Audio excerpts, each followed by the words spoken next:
প্রথম শ্রেণীর পৌরসভা হলেও এখনও নাগরিক সুবিধা থেকে বঞ্চিত পাবনার পৌরবাসী। শহর জুড়ে তীব্র যানজট আর দীর্ঘ জলাবদ্ধতায় নাকাল মানুষ। অটোবাইক, ইজি বাইক আর ব্যাটারি চালিত রিকশার অবাধ চলাচল বেড়েছে জনদুর্ভোগ।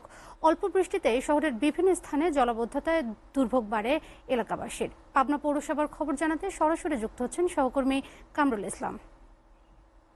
কামরুল, পাবনা পৌরসভার সমস্যা নিরসনে জনপ্রতিনিধিদের বক্তব্য কি জানাবেন?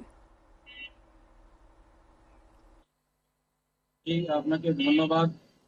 আমি আসলে আছি উত্তরাঞ্চলের একটা প্রাচীনতম জেলা পাবনা জেলা। এই পাবনাটা 9টা উপজেলা এবং 11টা থানা নিয়ে গঠিত। তার মধ্যে প্রথম শ্রেণীর পৌরসভা পাবনা পৌরসভা। এই পৌরসভাকে কেন্দ্র করে আসলে মূলত পৌরসভাটা মেন শহরে রয়েছে। আর এই শহর কেন্দ্রিক যে রাস্তা দেখছেন ঠিক আমার পিছনে, এটাকে বলে আব্দুল হামিদ রোড। এবং এই হামিদ রোড যেটা পিছন দিকে রয়েছে পাবনা জেলা কারাগার, জেলা প্রশাসকের কার্যালয়, পুলিশ সুপার সহ বিভিন্ন সরকারি স্থাপনা। এবং আমার এই ঠিক পশ্চিম এবং এই উত্তর দিকে রয়েছে পাবনা সদর হাসপাতাল সহ আরো কিছু গুরুত্বপূর্ণ স্থাপনা। আসলে পাবনা শহরের যে মেন সমস্যাটা রয়েছে সেটা হলো যানজট।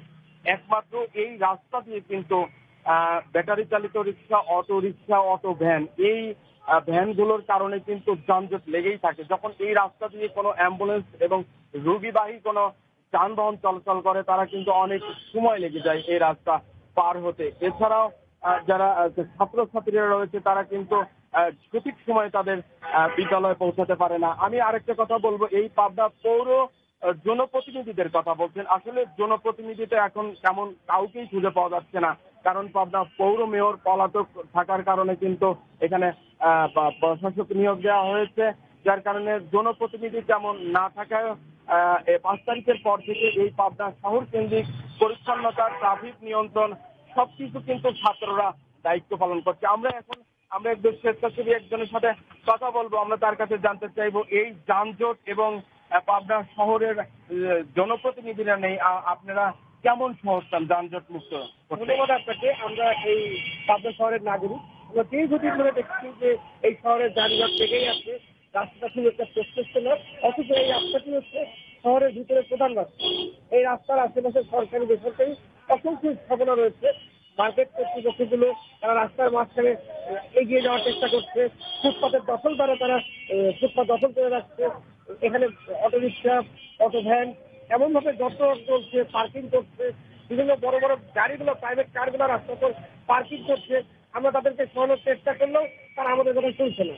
না শুনছে কর্তৃপক্ষ, না শুনছে পথচারী বা ধন্যবাদ। আমরা তারুণ্যের অগ্রযাত্রার একজনের কাছে, এখানকার একজন স্বেচ্ছাসেবীর সাথে কথা বললাম। এখানে কিন্তু আরেকটি সমস্যা রয়েছে, জলাবদ্ধতা। ঢাকা আতাইকুলা একটা মহাসড়ক রয়েছে, এই শহরের একমাত্র রাস্তা।